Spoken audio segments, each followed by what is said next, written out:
ఒక్కసారి కొమ్మూరి గోల్డ్ కి కాల్ చేయండి. తాకట్లో ఉన్న మీ బంగారాన్ని విడిపించి మార్కెట్ ప్రైస్ కి వాళ్ళు కొనుక్కుని మిగతా డబ్బులు మీకు ఇచ్చేస్తారు. నేను తెలుగు భాష లెక్క ఆడా ఉంటా ఈడా ఉంటానన్నది పాపులర్ సినిమా డైలాగ్. బట్ ఈ డైలాగ్ ఇప్పుడు రెండు తెలుగు రాష్ట్రాల్లో మరోసారి మోగిపోతుంది. కానీ కాస్త తేడాగా.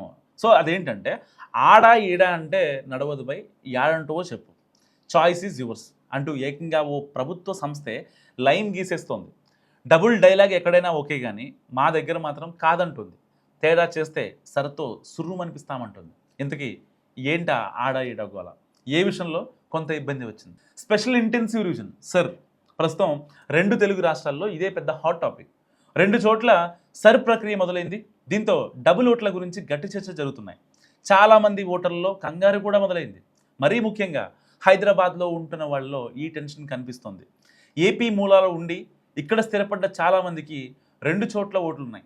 అలాగే తెలంగాణ గ్రామీణ ప్రాంతాల నుంచి వచ్చి సిటీలో సెటిల్ అయిన వాళ్ళలో ఎక్కువ మందికి కూడా సొంత ఊళ్ళో ఇటు హైదరాబాద్లో డబుల్ ఓట్లు ఉన్నాయి.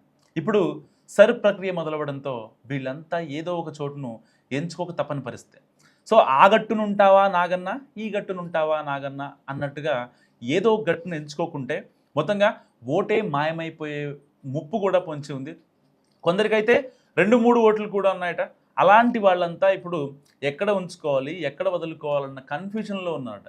సో ఈ క్రమంలోనే ఓటర్ ఎన్యూమరేషన్పై రకరకాల సందేహాలు, సమస్యలు వస్తున్నాయి. ముఖ్యంగా హైదరాబాద్లోనే గందరగోళం ఎక్కువగా ఉంది.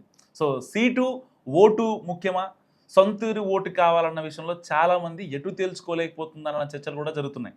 గతంలో లాగా ఆడా ఈడా అంటే సరితో అసలు కుదరదు. సో హైదరాబాద్లో ఓటు ఉన్నవాళ్ళు తమ సొంతూరులో కూడా కొనసాగిస్తామంటే ఏదో ఒకటి ఎగిరిపోవడం ఖాయం. సరిగ్గా ఇక్కడే రాజకీయ పార్టీల్లో కూడా కొత్త భయాలు పెరుగుతున్నాయి. సిటీ శివారు ప్రాంతాల్లో తమ మద్దతుదారులుగా ఉన్నవాళ్ళు ఊళ్ళకే ప్రయారిటీ ఇస్తే ఇక్కడ ఇబ్బందులు వస్తాయని కొన్ని పార్టీల అధినాయకత్వాలు లెక్కలేసుకుంటున్నాయి. సో ఈ విషయంలో బీజేపీ నాయకులు అయితే అందరికంటే ముందే ఓపెన్ అప్ అయిపోయారు. ఆంధ్ర మూలాలు ఉన్న వాళ్ళైనా, తెలంగాణ గ్రామీణ ప్రాంతాల వాళ్ళైనా, ఎవరైనా సరే హైదరాబాద్ సిటీలో ఓటు ఉంటే మాత్రం అస్సలు వదులుకోవద్దని విజ్ఞప్తి చేస్తుంది కాషాయ దళం. సో ఊళ్ళల్లో సంగతి అక్కడి వాళ్ళకు వదిలేయండి, కానీ మీ హైదరాబాద్ ఓటును మాత్రం అస్సలు వదులుకోవద్దని కోరుతుంది. అందుకో ప్రత్యేకమైన కారణాన్ని కూడా చెప్తున్నారు కమ్యూనల్ లీడర్స్. సో సిటీ ఓటర్లలో హిందువులు, మైనార్టీలు అయిపోతున్నారన్నది వాళ్ళ వాదన. అండ్ గ్రేటర్ పరిధిలో ఉంటే హిందువుల ఓట్లు గ్రామీణ ప్రాంతాలకు వెళ్ళిపోతే హైదరాబాద్లో ప్రాబల్యం చూపలేరన్నది కాషాయం వాయిస్. సో పాత బస్తీలో ఇప్పటికే ఆ పరిస్థితి ఉందని, సిటీ మొత్తం అలాంటి స్థితి రానివద్దని అంటున్నారు బీజేపీ నాయకులు. కావాలంటే ఊళ్ళకు తర్వాత షిఫ్ట్ చేసుకోండి, కానీ ఇప్పుడు మాత్రం హైదరాబాద్లోనే నమోదు చేసుకోమని విజ్ఞప్తి చేస్తున్నారు కేంద్ర మంత్రి కిషన్ రెడ్డి.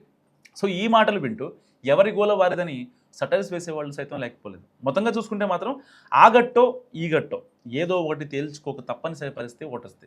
మరి ఫైనల్గా సర్ సిటీ ముఖ చిత్రాన్ని ఎలా మారుస్తుందో చూడాలి.